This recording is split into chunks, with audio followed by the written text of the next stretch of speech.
할렐루야. 여러분, 넌센스 퀴즈인지 아니면은 그냥 사람들이 한 얘기 가운데 이런 얘기가 있습니다. 세상에서 여러분 가장 먼 거리가 어디인지 혹시 아시나요? 가장 먼 거리가 어딜까요? 머리에서 가슴까지. 처음 맞췄습니다. 머리에서 가슴까지. 이 거리가 가장 먼 거리라고 하더라고요. 왜냐하면 머리는 다 이해하는데 이것이 가슴까지 내려오는 데까지는 시간이 굉장히 오래 걸린다고 말합니다. 그런데 그보다 더 그 먼 거리가 있답니다. 그보다 더 먼 거리가 어딜까요? 가슴에서 손발까지 가는 거리라고 합니다. 그러니까 실제로 우리 가슴에 느낀 것이 손과 발로 이렇게 행동으로 옮겨지는 데까지는요 더 많은 시간이 걸린다고 하더라고요. 오늘 본문을 보면은요 머리로는 하나님의 말씀을 완벽하게 꿰뚫고 있지만은요 그 말씀이 손과 발까지 내려가지 않는 그 한 사람의 이야기를 여러분에게 말씀드리려고 합니다.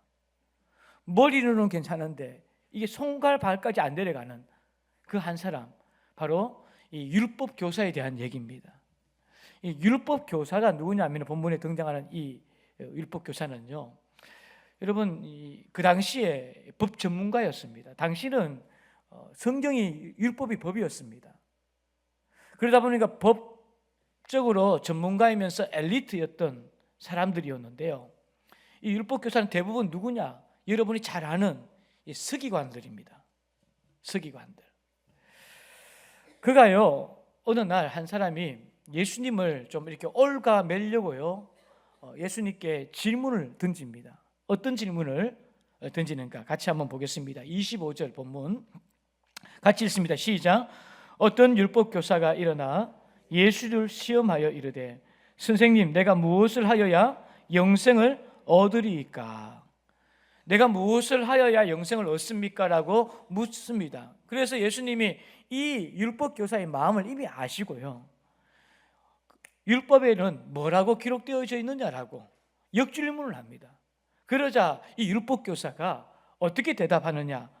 10장 27절 말씀 보면 이렇게 대답합니다. 내 마음을 다하며 목숨을 다하며 힘을 다하며 뜻을 다하여 주 너희 하나님을 사랑하고 또한 내 이웃을 내 자신과 같이 사랑하라 하였습니다.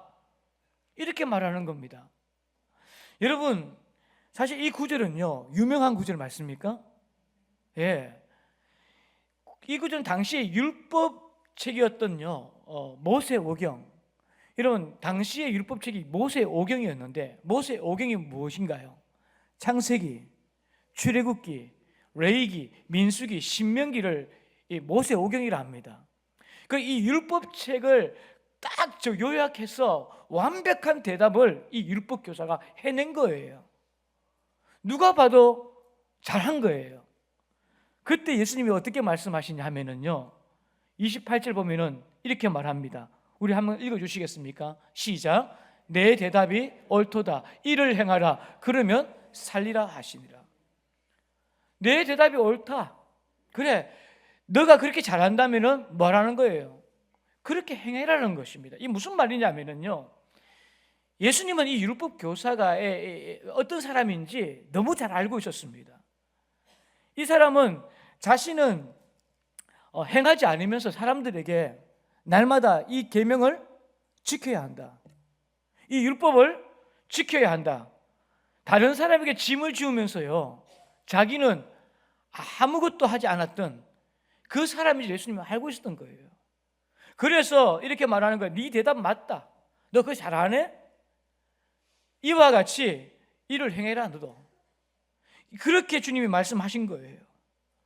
그러면 어떻게 말합니까? 말해야 됩니까? 네, 알겠습니다라고 해야 될 텐데요 뭐라고 얘기하는가? 자, 10장 29절 한번 보시면은요 그 사람이 자기를 옳게 보이려고 예수께 여짜오되 그러면 내 이웃이 누구입니까? 자기를 뭐 하기 위해서? 옳게 보이려고요. 무슨 말이냐면은 끝까지 말꼬리를 붙잡는 거예요. 예수님이 말꼬리를 붙잡고 자기 합리화를 시킵니다. 여러분, 한번 여쭤보겠습니다. 이런 분들이 있습니까? 자신은 말씀대로 살지 않으면서요, 끝까지 자기 합리화하면서 성경을 인용하면서 자기를 이렇게 합리화시키는 이런 분들이 가끔씩 있나요?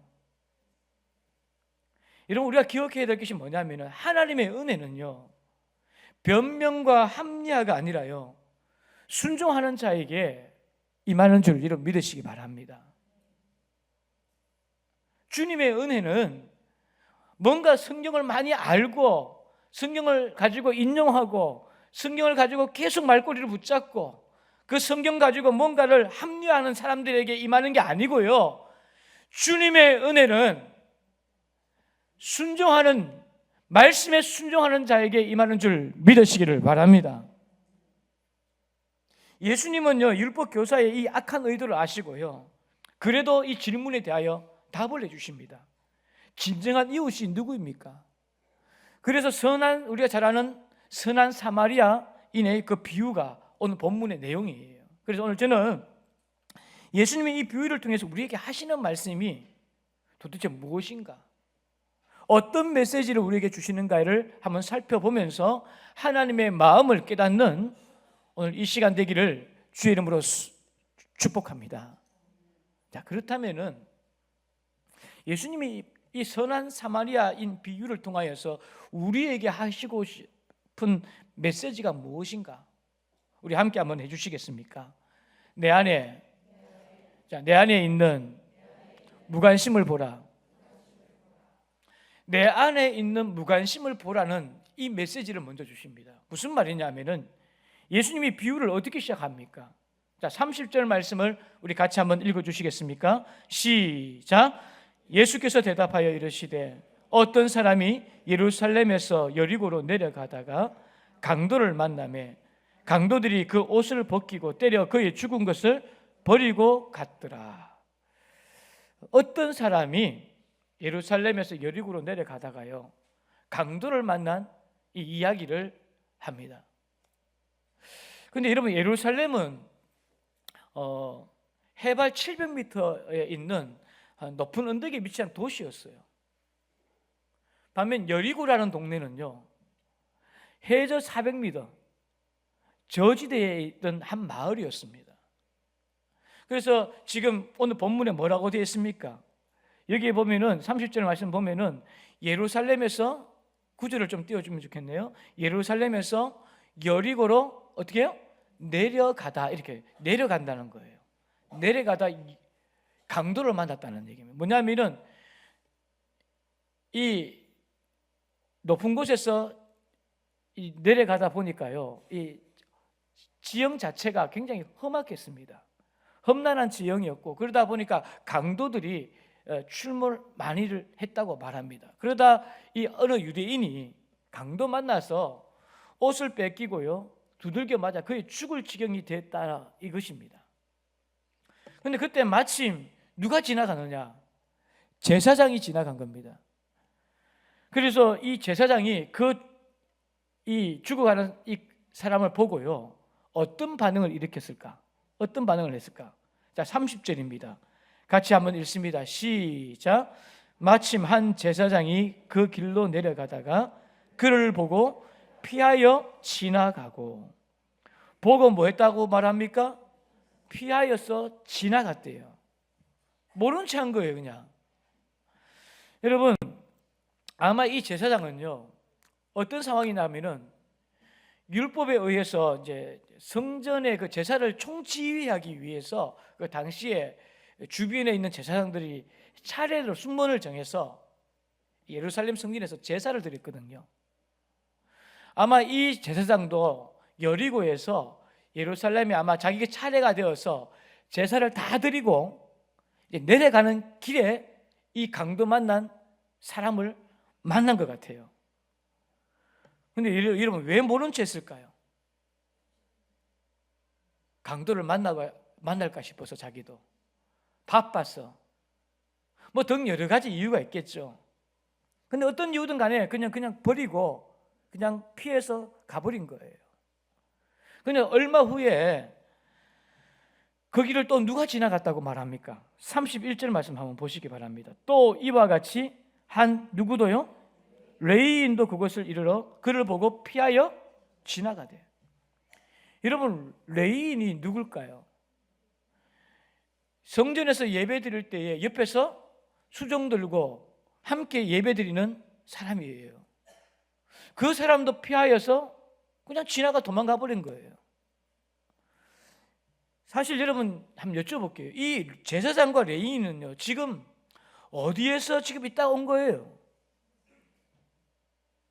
예루살렘 성전에서요 말씀을 읽으면서 손을 딱 들면서 하나님께 기도하고 그 가운데 예배를 드렸던 사람들이 맞습니까?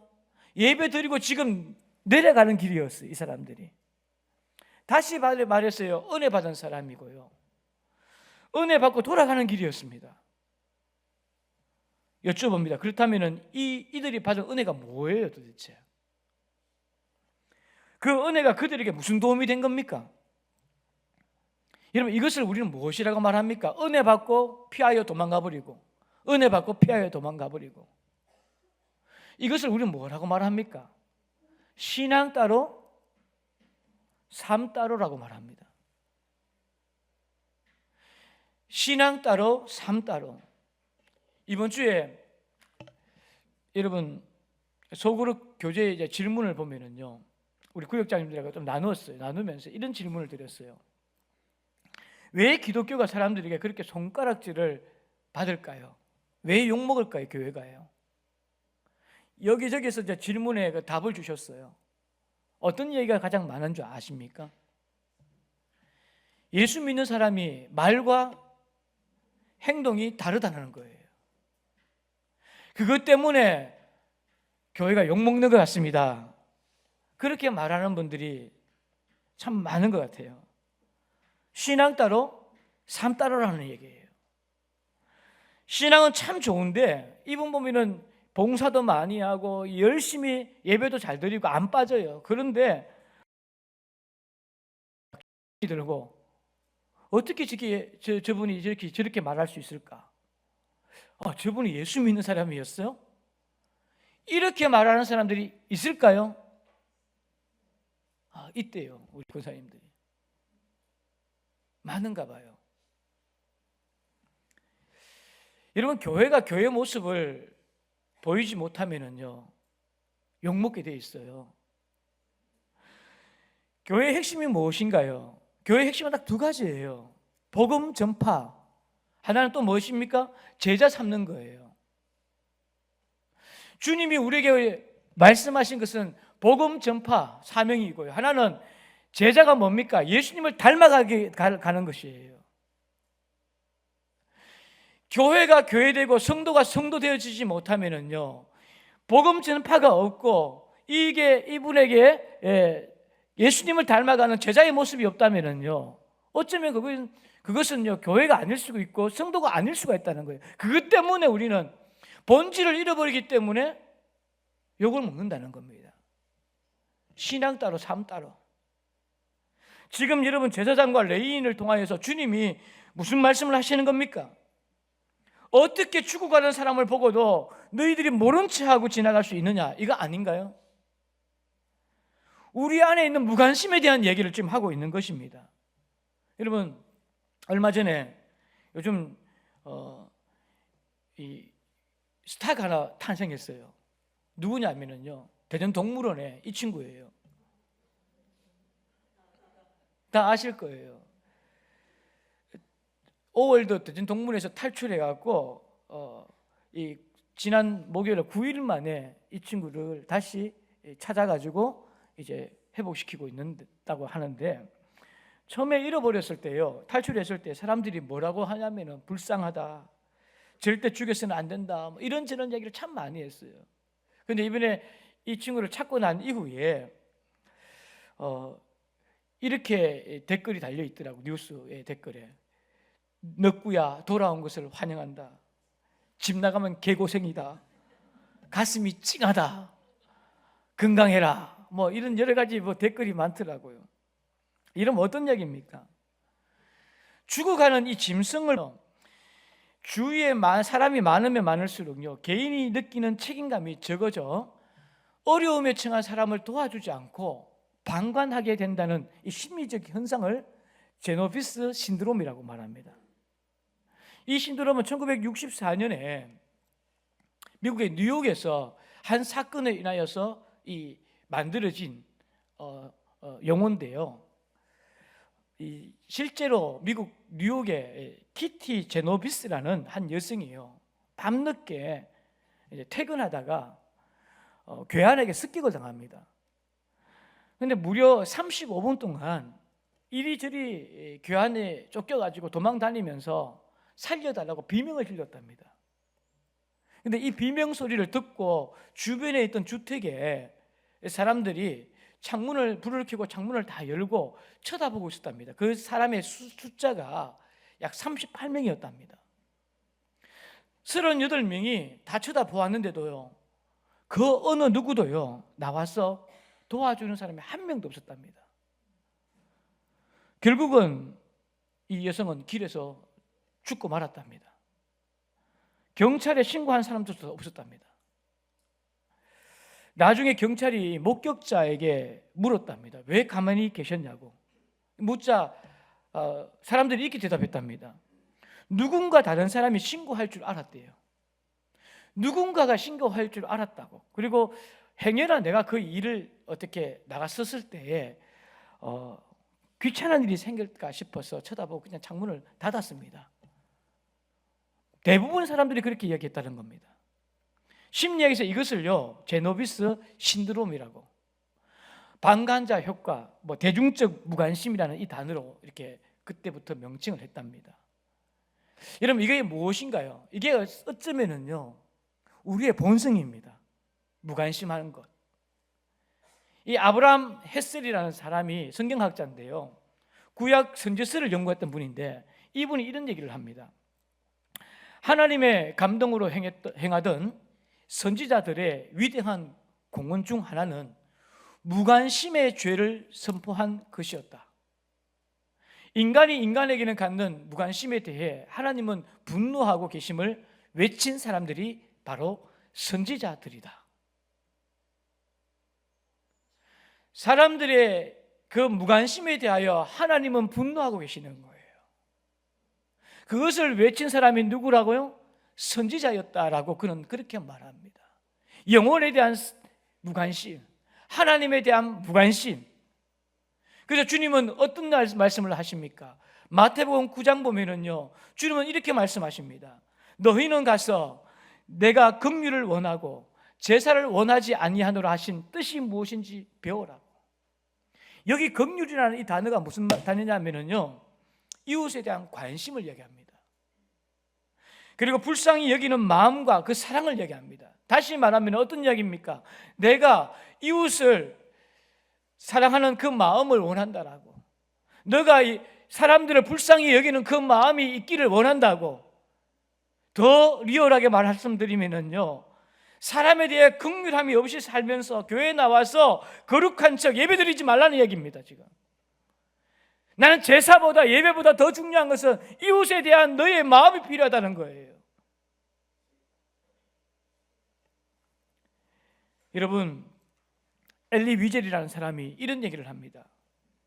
사랑의 반대는 정오가 아니라 무관심이다. 좀 공감이 됩니까? 교육의 반대는 무지가 아니라 무관심이다. 아름다움의 반대는 추함이 아니라 무관심이다. 여러분, 주님은 우리에게 내 안에 무관심의 모습이 없는지를 돌아보라고 말씀합니다. 영적으로 강도를 만나 피 흘려 죽어가는 동료, 가족들, 이웃을 보면서도요 무관심하지 말라고 주님은 말씀하고 있다는 얘기입니다. 사랑하는 여러분, 죽어가는 영혼에 대하여서 외면하지 않는 주님의 자녀가 되기를 주님의 이름으로 축복합니다. 주님은 첫 번째로 이렇게 말씀합니다. 우리 함께 한번 해주시겠습니까? 내 안에 있는 무관심의 모습을 보아야 합니다. 제사장과 레위인처럼 말씀과 주님에 대한 예배는 많지만은 이것이 손과 발까지 내려가지 않는 무관심한 그들, 피하여 도망하는 그들의 모습을 바라보면서 너 안에 있는 무관심의 모습을 보라는 그 사인을 저와 여러분에게 주신 줄 믿습니다.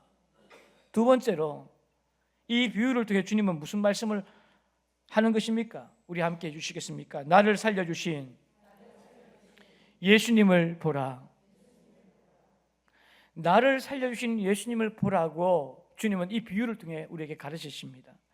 여러분, 제사장도 레위인도 그냥 도망하는 가운데요, 누가 그 길을 또 이렇게 지나갔다고 말합니까? 자, 33절 보시기 바랍니다. 다 도망갔는데, 자, 어떤 사람이 또 그 길을 지나갔는지 시작. 어떤 사마리아 사람은 여행하는 중 거기 이르러 그를 보고 불쌍히 여겨. 누가 지나갔다고 말합니까? 사마리아의 사람. 근데 이 사마리아 사람이 어떻게 했다고 말합니까? 33절 보면 뭐라고? 그를 불쌍히 여겨라고. 불쌍히 여겼대요. 불쌍히 여겨서 여러분, 이 포도주와 이 기름을 꺼내 가지고요, 상처를 싸매주고 난 이후에 사진 한번 보여주세요. 자신이 나귀의 그 한자를요 태워가지고 근처에 있는 주막에 데리고 갑니다. 주막에 데리고 가서 밤새도록 이 사람을 돌봐줍니다. 그리고 아침이 되어서 자기가 길을 떠나면서 주막 주인에게 데나리온 2개를 주면서 이 사람을 잘 보살펴 달라고 부탁합니다. 혹시나 돈이 모자라면은 내가 돌아오는 길에 지불할 테니까 잘 부탁한다고 하고 떠나버립니다. 여러분, 당시 여러분 이 사마리아인이 어떤 사람이었습니까? 유대인과 사마리아인의 관계가 어땠습니까? 좋았습니까? 나빴습니까? 여러분, 당시 이 사마리아인은요 유대인과 앙숙이었습니다. 지금 강도를 만난 사람은 유대인이었습니다. 이것에 사마리아인이, 제사장도 레위인도 모른 척하고 지나갔던 사람을 사마리아인, 이 사마리아인이 왜 앙숙이냐 그러면은 유대인들이요, 이 사마리아의 사람들이 다른 사람들과 피가 섞였다고 혼혈 민족이라고 완전히 짐승처럼 취급을 했습니다. 역사를 보면은요, 이스라엘이 이 아수르에 의해 망할 때에 이 아수르가 정책을, 혼혈 정책을 쓴 거예요. 그 지역에, 사마리아 지역에 들어와서 이 유대인과 이 피를 섞게 만들어 버려요. 혼혈시켜 버립니다. 그래 그 이후부터 사마리아인과 유대인들이 나누어져 가지고 굉장히 사이가 안 좋고 무시하고 철저하게 핍박했습니다, 유대인들이.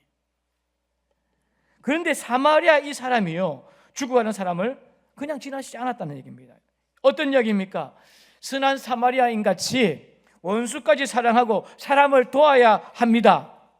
이런 얘기를 지금 하고 계시는 걸까요? 물론 이런 얘기도 있지만은요, 여러분 여기서 하나 더 우리는 깨닫게 되는 게 있습니다. 뭐냐면은 강도 만난 모든 것을 빼앗기고 피 흘리면서요 죽어가던 사람은요 다른 사람이 아니라 바로 우리라는 얘기입니다. 그렇게 세상에서 죄와 사탄을 만나 만신창이가 되어 죽게 된 우리를요, 세상에 그 어느 누구도 돌아보지 않고요, 그 어느 누구도 살리지 못하고요 지나치는데 누가 우리에게 찾아오셨다는 얘기입니까? 선한 사마리아인, 바로 예수 그리스도인 줄 믿으시기 바랍니다. 아무도 그들도 보지도 않고요, 만신창이 된 우리를요 누구도 치료해 주지 않고 살려주지 않았는데 예수님이 찾아와서 저와 여러분을 상처를 싸매 주시고요, 포도주와 기름이 아니라 자신을 십자가에 내어주기까지 하시면서 우리를 살려주신 줄 믿습니다. 아무 자격도 없고 원수된 우리를 살리기 위해서 십자가에서 모든 걸 내어주신 이 예수님이 먼저 나의 영원한 이웃이 되어주셨음을 여러분 기억하며 살아가는 저와 여러분 되기를 주의 이름으로 축복합니다. 우리 함께 한번 해주시겠습니까? 나를 살려주신 예수님을 바라보아야 합니다. 두 번째 이 메시지는 그거였어요. 너를 살려주신 예수님을 보라고. 영원한 이웃이 바로 예수님이라는 것을 기억하며 살라고. 마지막으로 이 비유를 통해서 주님은 무슨 말씀을 우리에게 해주시는가? 우리 함께 따라해 주시겠습니까? 가서 너도 이와 같이 하라. 이것이 주님의 마지막 메시지였습니다. 예수님께서 이야기를 마치면서요, 어떻게 말씀하십니까? 36절 말씀을 한번 보시기 바랍니다. 우리 같이 한번 읽습니다. 시작. 내 생각에는 이 세 사람 중에 누가 강도 만난 자의 이웃이 되겠느냐? 그러자 율법 교사가 이렇게 말합니다. 이르되 자비를 베푼 사람입니다. 자비를 베푼 사람이 진짜 이웃입니다 라고 대답합니다. 그러자 예수님이 뭐라고 대답하십니까? 가서 너도 이와 같이 하라. 가서 너도 이와 같이 하라 하시니라. 이런 무슨 이야기입니까? 십자가의 사랑으로 생명을 얻었다면 가서 너도 이와 같이 하라는 이야기입니다. 율법 교사처럼요, 말로만 하지 말고 제발 너 그거 안다면은, 하나님을 사랑하고 이웃을 사랑해야 된다는 것을 너무너무 잘 안다면은 너도 뭐 하라는 얘기입니까? 가서 이와 같이 해라는 얘기입니다. 말만 하지 말고요. 죽어가는 이웃을 외면하지 말고 영적 실한 사마리아인으로 너도 살아야 된다는 얘기입니다. 여러분, 우리의 문제가 뭘까요? 영적 무관심입니다. 누군가 전하겠지, 누군가 가서 도와주겠지, 누군가 예수님을 좀 소개해 주겠지. 어쩌면 우리는 제노비스 이 신드롬에 빠져 살아갈 수도 있어요. 교회 갔다 올게. 여보, 밥 차려놨으니까 잘 드셔요. 자, 갔다 올게. 기다려. 남편은 집에 계시고 본인도 교회 갔다가 이 생활이 시작한 지가 벌써 수십 년이 지났다면은 어쩌면 여러분, 우리는 어떻게 해야 될까요? 이게 영적인 무관심입니다. 신실한 크리스찬 이 CEO가 있었습니다. 이분에게 고민이 하나 있었는데 전도가 무척 어렵다는 거예요. 회사에서도 업무와 이 개인적인 대화는 많이 하는데 한 번도 복음에 대한 얘기를 해본 적이 없었답니다. 이분이.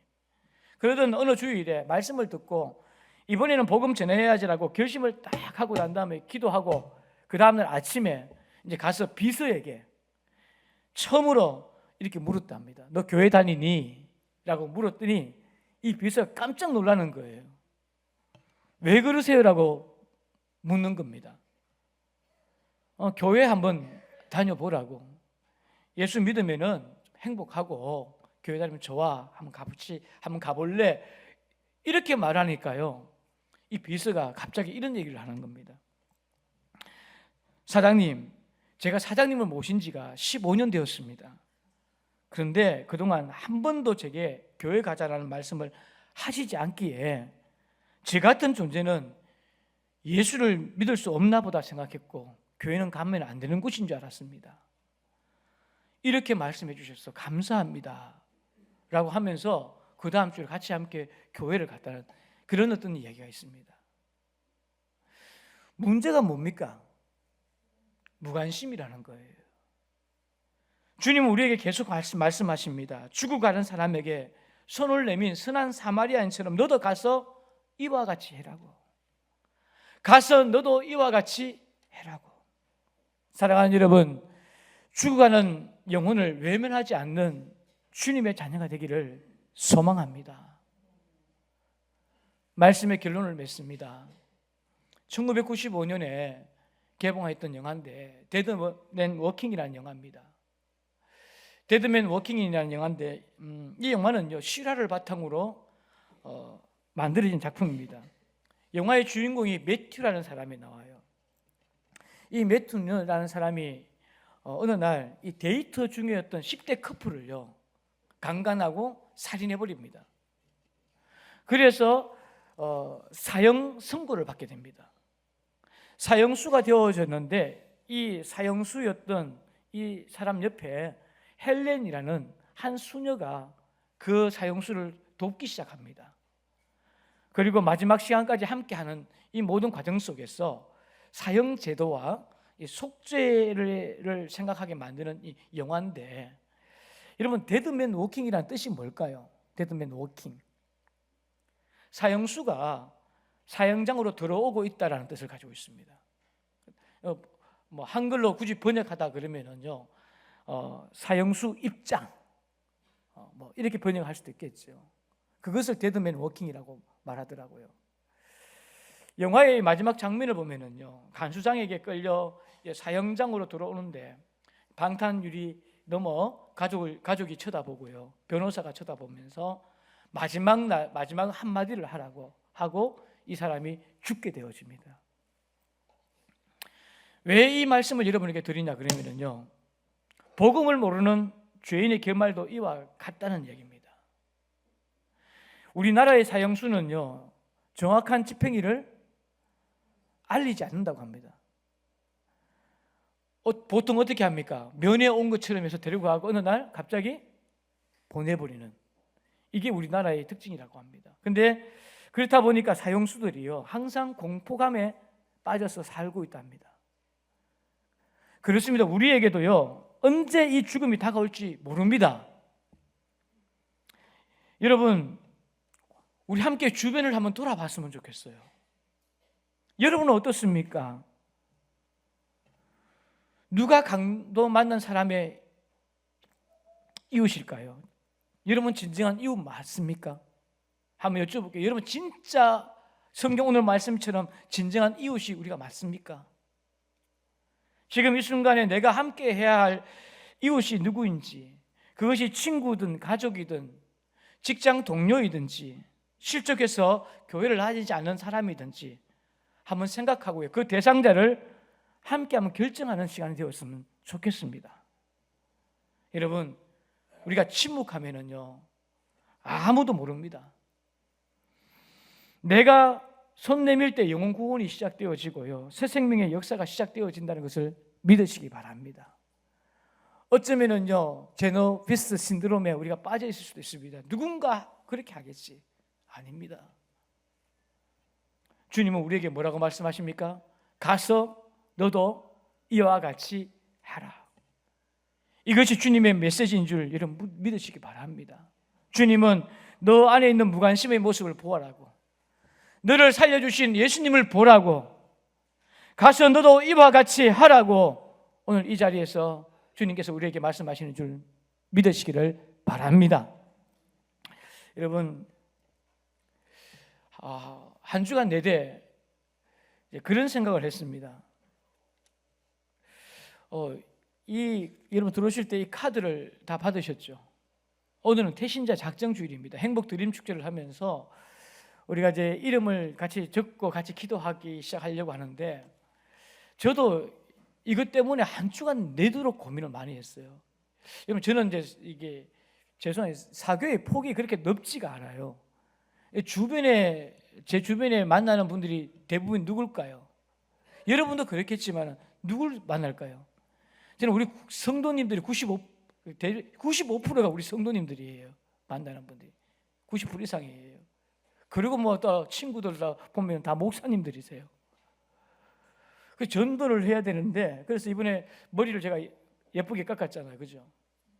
예쁘다 해주세요. 멋있게 깎았는데, 그래서 미장원에 가서 이제 좀 전도를 하려고, 그래도 안 믿는 사람을 만나는 데는 그런 데밖에 없잖아요. 그래서 머리를 깎는 분이 좀 단골이에요. 제가 계속 몇 번 알지만은 이분이에요. 그분을 좀 데리고 왔으면 좋겠는데 그분이 또 교회 다니는 분이세요. 그래서 혹시나 지난주에 또 물어봤어요. 영지 선생님 혹시나 교회는 계속 잘 다니고 있죠? 라고. 안 다니면 데리고 오려고요. 잘 다니고 있죠. 목사님 잘 다니고 있대요. 아, 그러세요. 열심히 다니세요. 그렇게 하고 돌아왔어요. 그래서 도대체 누구를 적어야 될까 계속 기도하고 또 고민하고 했는데, 그래서 제가 정했어요. 생각나는 사람이 갑자기 지난번에 만났던 사람이 떠올랐어요. 누구냐? 저희 사촌 누님의 남편이 서울에 살더라고요. 결혼식 가서 우연히 만났어요. 몇 년 만에, 20년 만에. 교회를 안 다닌다더라고. 그게 생각이 난 거예요.